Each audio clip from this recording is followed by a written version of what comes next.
Ever since ISIS burned Jordanian pilot Muath al-Qasaba to death, we've been reminded again and again by politicians, the media, and Muslim organizations that burning people to death is un-Islamic, and that ISIS, therefore, is un-Islamic. You may have noticed that the pundits who keep insisting that Islam forbids killing by fire won't actually quote the passage for us. They won't even give the reference. Why is that? Wouldn't it be nice to have a clear command from Allah or Muhammad handy so that we can throw it in the faces of extremists and discredit them in the eyes of Muslims around the world? Why not quote the passage for us? The reason Islam's Western defenders won't show us where Islam condemns putting people to death by fire is that the passage in question contains Muhammad's standing orders to execute apostates, and it specifically says that apostates were burned to death by none other than Ali ibn Abi Talib, Muhammad's cousin and son-in-law, and the fourth rightly guided caliph of Islam. It's a passage that promotes the very crimes our leaders have been assuring us have no place in Islam, so no one's going to quote it to you, except me. Sahih al-Bukhari, 6922. Some Zanadiqa, atheists, sort of, who had left Islam, were brought to Ali, and he burnt them. The news of this event reached Ibn Abbas, who said, "If I had been in his place, I would not have burnt them, as Allah's apostle forbade it, saying, 'Do not punish anybody with Allah's punishment, fire.' I would have killed them according to the statement of Allah's apostle, 'Whoever changed his Islamic religion, then kill him.'" What does Ibn Abbas mean when he says that he would have killed them according to the statement of Muhammad, "Whoever changed his Islamic religion, kill him"? He's referring to beheading, as we read in Malik's Muwatta. The Messenger of Allah said, "If someone changes his religion, then strike off his head."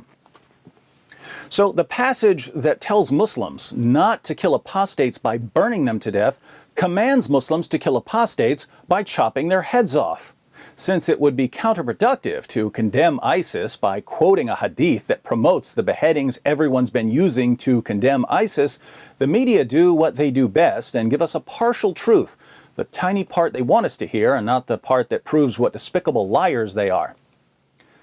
But the burning of apostates by Ali raises an obvious question.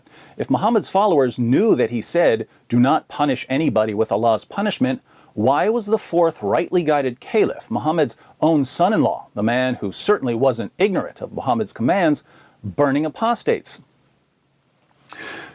One of the reasons is that Muslims are also commanded to follow Muhammad's example, and Muhammad was all too happy to punish people with fire. For instance, Muhammad had his followers torture a man named Kanana by lighting a fire on his chest. The apostle gave orders to Az-Zubair ibn al-Awwam, "Torture him until you extract what he has." So he kindled a fire with flint and steel on his chest until he was nearly dead. Then the apostle delivered him to Muhammad ibn Maslama, and he struck off his head in revenge for his brother Mahmud. So according to Muhammad, it's perfectly acceptable to torture a man with fire, even though Allah is the one who punishes with fire. What about executing someone? Sahih al-Bukhari, 657. The Prophet said, "No salat, prayer, is more heavy for the hypocrites than the Fajr and the Isha prayers, and if they knew the reward for these salat at their respective times, they would certainly present themselves in the mosques, even if they had to crawl."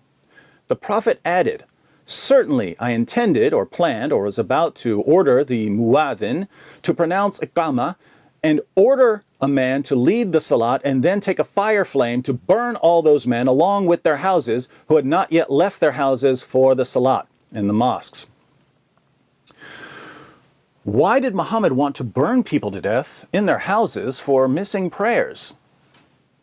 Because missing prayers was a way to identify hypocrites. Can you think of any other Muslims who kill people they regard as hypocrites?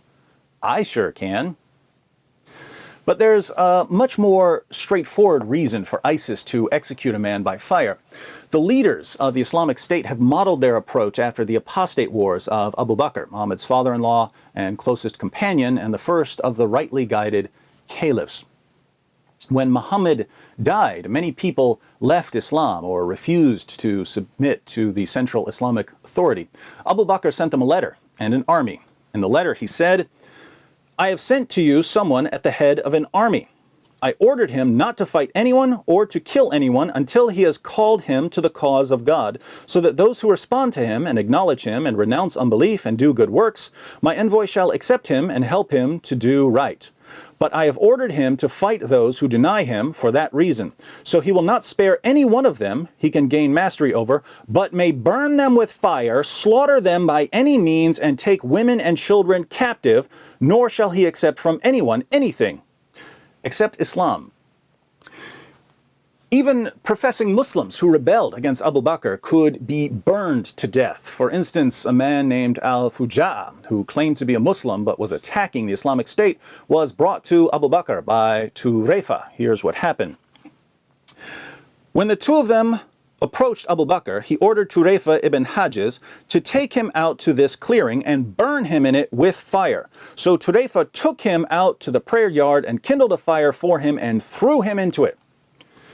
Now, you may be thinking, who cares what Abu Bakr did? And the answer is, Muslims do, because when Muhammad was dying, he said to his followers in Sunan ibn Majah 43, I am leaving you upon a path of brightness, whose night is like its day. No one will deviate from it after I am gone, but one who is doomed.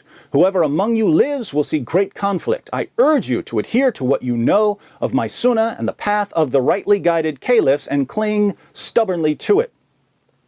So here's the quandary that Muslims face. In Surah 4, verse 65 of the Quran, Allah commands Muslims to unquestioningly obey Muhammad's decisions. But Muhammad commands Muslims to obey the rightly guided caliphs, and the first of the rightly guided caliphs commands Muslims to burn people to death. By the time we get to the fourth rightly guided caliph, Muslims are still burning people to death. That's when Ibn Abbas suddenly remembers that Muslims aren't supposed to burn people to death, they're supposed to chop off heads. Is it wrong from an Islamic perspective to burn people to death? If it's wrong, then Muslims shouldn't follow the path of the rightly guided caliph, Abu Bakr. But Muhammad said to follow the path of the rightly guided caliphs. So, as a Muslim, which command are you supposed to obey? Should you obey Muhammad's command not to punish people with fire, or Muhammad's command to follow the rightly guided caliphs who burned people to death? Given such contradictory commands, why would we be surprised that some Muslims are burning people to death while others are condemning them for it? Or that Muslims are accusing each other of being hypocrites or apostates and chopping off each other's heads? Or that Muslims are blowing up each other's mosques? Incoherent nonsense is one thing. Violent, incoherent nonsense is lethal. Now, to be on the safe side, if you're a Muslim, you shouldn't burn people to death, in case Ibn Abbas was right. Better to err on the side of caution. But if you're one of the Muslims calling for ISIS to be punished, think about this. What was the penalty for punishing someone with fire? How was Muhammad punished for torturing a man with fire? What happened to Abu Bakr when he had Muslims burn people to death? What sort of judgment did Ali face for burning apostates? The only punishment for any of them was that Ibn Abbas said, well, I wouldn't have done it that way. I would have chopped off some heads. So the message of Islam is, don't burn people to death. But if you do,